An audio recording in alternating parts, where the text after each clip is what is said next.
ക്രൈസ്തലോട് സഭാപ്രസംഗിൽ പറയുന്ന നീതിമാനെയും ദുഷ്ടനെയും കർത്താവ് ന്യായം വിധിക്കുന്നതായിട്ട് നമുക്ക് കാണാൻ കഴിയുന്നുണ്ട്. സഭാപ്രസംഗി 3:17. ഞാൻ എൻ്റെ മനസ്സിൽ ദൈവം നീതിമാനെയും ദുഷ്ടനെയും ന്യായം വിധിക്കും, സകല കാര്യത്തിനും സകല പ്രവൃത്തിക്കും ഒരു കാലമുണ്ടല്ലോ എന്ന് വിചാരിച്ചു. അപ്പം സകല പ്രവൃത്തിക്കും സകല കാര്യത്തിനും ഒന്നിനല്ല ന്യായം വിധിക്കുന്നത്. എൻ്റെ മനസ്സിൽ ദൈവം നീതിമാനെയും ദുഷ്ടനെയും. അപ്പോൾ നീതിമാനെ കർത്താവ് ന്യായം വിധിക്കും, ദുഷ്ടനെയും ന്യായം വിധിക്കും. സകല കാര്യത്തിനും, ഒരു കാര്യത്തിനല്ല, ഏതെല്ലാം കാര്യത്തിലും നമ്മളായിരിക്കുന്നു അതിനെല്ലാം നമ്മുടെ ബുദ്ധികേട്, അറിവുകേട്, നമ്മൾ അങ്ങോട്ടും ഇങ്ങോട്ടും മറ്റേ കാര്യങ്ങൾ പറഞ്ഞ് വഴക്കുണ്ടാക്കിയത്, ചീത്ത വിളിച്ചത്, എല്ലാ കാര്യത്തിലും കർത്താവ് ന്യായം വിധിക്കുന്നു.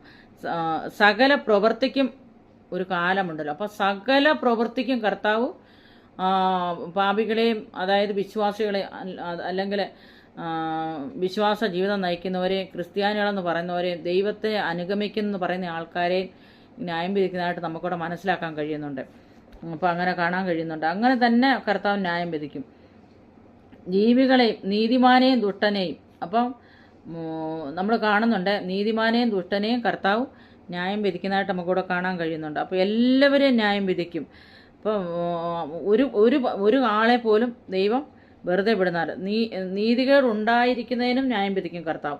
ഈ ലോകത്തിൽ ദൈവഹിതത്തിൻ്റെ പൂർത്തീകരണത്തെ അനീതിയും ദുഷ്ടതയും തടസ്സപ്പെടുത്തുന്നു. എന്നാൽ ദൈവം തൻ്റെ സമയത്തെ ദുഷ്ടന്മാരെ ന്യായം വിധിക്കുകയും നീതിമാനെ പ്രതിഫലം കൊടുക്കുകയും ചെയ്യും. ഇവിടെ നീതിമാനോട് പ്രതിഫലം കൊടുക്കുന്നു, ദുഷ്ടന്മാരെ ന്യായം വിധിക്കുമെന്ന് കാണാൻ കഴിയുന്നുണ്ട്. റോമർ 2:5-11 അതിൻ്റെ വാക്യം തെളിവായിട്ട് നമുക്ക് കാണാൻ കഴിയുന്നുണ്ട്. നീതിമാനെ ദുഷ്ടനെയൊക്കെ ന്യായം വിധിക്കുന്നതായിട്ട് നമുക്ക് കാണാൻ കഴിയുന്നുണ്ട്. അപ്പോൾ നീതിമാനും മരിക്കുന്നു, ദുഷ്ടനും മരിക്കുന്നു. അപ്പോൾ അപ്രകാരമാണ് ദൈവത്തിൻ്റെ ന്യായവിധിയെക്കുറിച്ച് നമുക്ക് കാണാൻ കഴിയുന്നത്. ന്യായവിധി എങ്ങനെയാണ് നടക്കേണ്ടതെന്ന് കാണുന്നുണ്ട്. അപ്പോൾ ക്രിസ്തീയ വിശ്വാസികൾ സുവിശേഷത്തിൽ വിശ്വസിക്കാൻ വേണ്ടിയിട്ടും സുവിശേഷത്തെ അറിയാൻ വേണ്ടിയുള്ള ന്യായവിധി ഉണ്ട് കർത്താവിൻ്റെ സന്നിധിയിൽ.